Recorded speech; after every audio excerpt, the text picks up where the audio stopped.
राधे राधे। कैसे हैं आप सब। आज हम श्रीमद् भगवत गीता के अध्याय 8 का श्रवण करेंगे। श्रीमद् भगवत गीता माता की जय, लक्ष्मी नारायण भगवान की जय। अथा अष्टमो अध्याय। अर्जुनोवाच। अर्जुन ने कहा, हे पुरुषोत्तम, वह ब्रह्मा क्या है, अध्यात्म क्या है, कर्म क्या है, अधिभूत नाम से क्या कहा गया है और अधिदेव किसको कहते हैं। हे मधुसूदन, यहाँ अधियज्ञ कौन है और वह इस शरीर में कैसे है, तथा युक्त चित्त वाले पुरुषों द्वारा अंत समय में आप किस प्रकार जानने में आते हैं। श्री भगवानोवाच। श्री भगवान ने कहा, परम अक्षर ब्रह्मा है। अपना स्वरूप अर्थात जीवात्मा अध्यात्म नाम से कहा जाता है तथा भूतों के भाव को उत्पन्न करने वाला जो त्याग है वह कर्म नाम से कहा गया है। उत्पत्ति विनाश धर्म वाले सब पदार्थ अधिभूत है। हिरण्य में पुरुष अधिदेव है। और हे देहधारियों में श्रेष्ठ अर्जुन, इस शरीर में मैं वासुदेव ही अंतर्यामी रूप से अधियज्ञ हूँ। जो पुरुष अंत काल में मुझको ही स्मरण करता हुआ शरीर को त्याग कर जाता है वह मेरे साक्षात स्वरूप को प्राप्त होता है, इसमें कुछ भी संशय नहीं है। हे कुंती पुत्र अर्जुन, यह मनुष्य अंत काल में जिस जिस भी भाव को स्मरण करता हुआ शरीर का त्याग करता है उसको ही प्राप्त होता है, क्योंकि वह सदा उसी भाव से भावित रहता है। इसलिए हे अर्जुन, तू सब समय में निरंतर मेरा स्मरण कर और युद्ध भी कर। इस प्रकार मुझ में अर्पण किए हुए मन बुद्धि से युक्त होकर तू निसंदेह मुझको ही प्राप्त होगा। हे पार्थ, यह नियम है कि परमेश्वर के ध्यान के अभ्यास रूप योग से युक्त दूसरे और ना जाने वाला चित्त से निरंतर चिंतन करता हुआ मनुष्य परम प्रकाश रूप दिव्य पुरुष को अर्थात परमेश्वर को ही प्राप्त होता है। जो पुरुष सर्वज्ञ अनादि सबके नियंता सूक्ष्म से भी अति सूक्ष्म सबके धारण पोषण करने वाले अचिंत्य स्वरूप सूर्य के सदृश नित्य चेतन प्रकाश रूप और अविद्या से अति परे शुद्ध सच्चिदानंद घन परमेश्वर का स्मरण करता है, वह भक्ति युक्त पुरुष अंत काल में भी योग बल से भ्रुकुटी के मध्य में प्राण को अच्छी प्रकार से स्थापित करके फिर निश्चल मन से स्मरण करता हुआ उस दिव्य रूप परम पुरुष परमात्मा को ही प्राप्त होता है। वेद के जानने वाले विद्वान जिस सच्चिदानंद घन रूप परम पद को अविनाशी कहते हैं, आसक्ति रहित यत्नशील सन्यासी महात्मा जन जिसमें प्रवेश करते हैं और जिस परम पद को चाहने वाले ब्रह्मचारी लोग ब्रह्मचार्य का आचरण करते हैं, उस परम पद को मैं तेरे लिए संक्षेप से कहूँगा।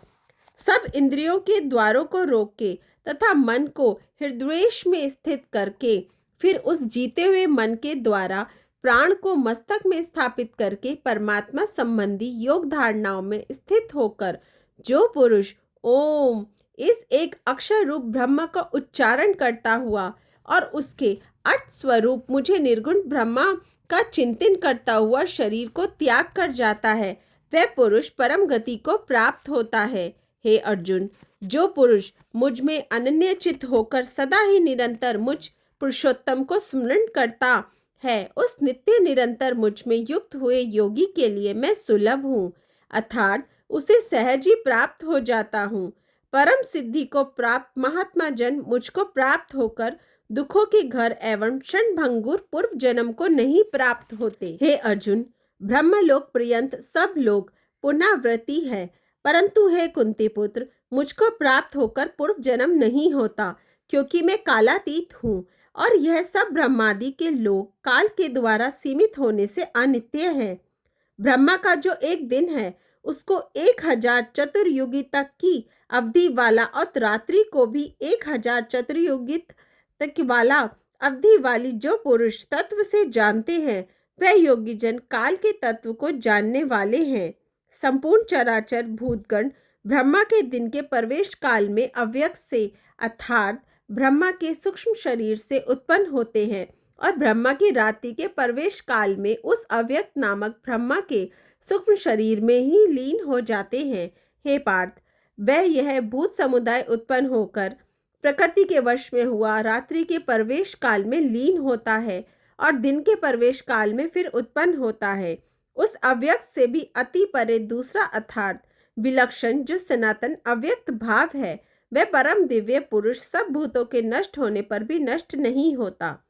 जो अव्यक्त अक्षर इस नाम से कहा गया है, उसी अक्षर नामक अव्यक्त भाव को परम गति कहते हैं तथा जिस सनातन अव्यक्त भाव को प्राप्त होकर मनुष्य वापस नहीं आते, वह मेरा परम धाम है।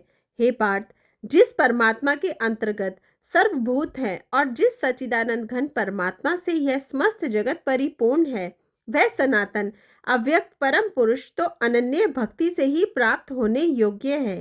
हे अर्जुन, जिस काल में शरीर त्याग किए गए योगी जन तो वापस ना लौटने वाली गति को और जिस काल में गए हुए वापस लौटने वाली गति को ही प्राप्त होते हैं, उस काल को अर्थात दोनों मार्गों को कहूँगा। जिस मार्ग में ज्योतिमय अग्नि अभिमानी देवता है, दिन का अभिमानी देवता है, शुक्ल पक्ष का अभिमानी देवता है और उत्तरायण के 6 महीनों का अभिमानी देवता है, उस मार्ग में मरकर गए हुए ब्रह्मवेत्ता योगीजन उपयुक्त देवताओं द्वारा कर्म से ले जाए जाकर ब्रह्मा को प्राप्त होते हैं। जिस मार्ग में धूमाभिमानी देवता है, रात्रि अभिमानी देवता है तथा कृष्ण पक्ष का अभिमान देवता है और दक्षिणायन के 6 महीनों का अभिमानी देवता है, उस मार्ग में मरकर गया हुआ सकाम कर्म करने वाला योगी उपयुक्त देवताओं द्वारा कर्म से लिया हुआ चंद्रमा की ज्योति को प्राप्त होकर स्वर्ग में अपने शुभ कर्मों का फल भोगकर वापस आता है। क्योंकि जगत के 2 प्रकार हैं, शुक्ल और कृष्ण, अर्थात देवयान और पितृयान मार्ग सनातन माने गए हैं। इनमें एक के द्वारा गया हुआ जिससे वापस नहीं लौटना पड़ता, उस परम गति को प्राप्त होता है और दूसरे के द्वारा गया हुआ फिर वापस आता है, अर्थात जन्म मृत्यु को प्राप्त होता है। हे पार्थ, इस प्रकार इन दोनों मार्गों को तत्व से जानकर कोई भी योगी मोहित नहीं होता। इस कारण हे अर्जुन, तुम सब काल में समबुद्धि रूप योग से युक्त हो, अर्थात निरंतर मेरी प्राप्ति के लिए साधन करने वाला हो। योगी पुरुष इस रहस्य को तत्व से जानकर वेदों के पढ़ने में तथा यज्ञ तप और दानादि के करने में जो पुण्य फल कहा है, उन सबको निसंदेह उल्लंघन कर जाता है और सनातन परम पद को प्राप्त होता है। ओम तत्सदिति श्रीमद्भगवत गीता सुपनिषस्तु ब्रह्म विद्यायां योग शास्त्रे श्री कृष्ण अर्जुन संवादे अक्षर ब्रह्म योगो नाम 8वां अध्याय समाप्त। श्री नारायण भगवान की जय। श्रीमद्भगवत गीता माता की जय। राधे राधे।